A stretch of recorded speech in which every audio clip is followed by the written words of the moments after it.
the G8 want to make a commitment to reducing poverty, and they make this commitment in the form of aid. What they don't state, of course, is the fact that these countries are so heavily indebted to the extent that the money that they get in terms of aid is in fact balanced out through debt servicing. In fact, that money is really money, it's fictitious money. It's money that they give, if I can allow, I have a dollar bill. I take the dollar bill, I give it to the African countries, and then I say, hey, you have debt servicing obligations to the Bretton Woods institutions, the World Bank in particular, give back the money. So that the money, in fact, is fictitious.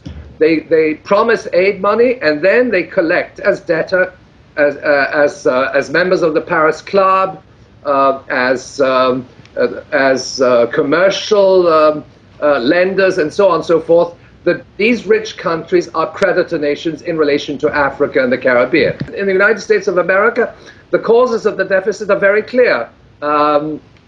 Escalating military expenditure, the costs of the war, billions and billions of dollars, and the other one is the bank bailout, is the money which is handed to the banks.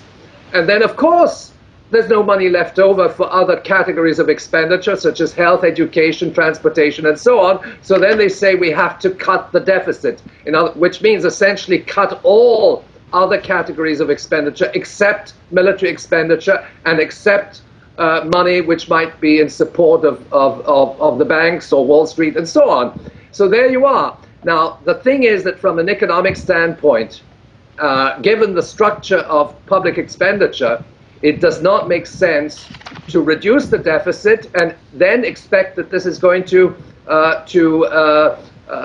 lead to a recovery. In fact, the proposed solution of drastically cutting expenditures, austerity measures, is in fact the cause of further economic collapse. It's well understood.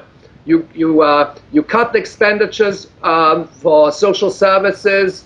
You encourage the state to privatize. You reduce transportation, infrastructure. What happens?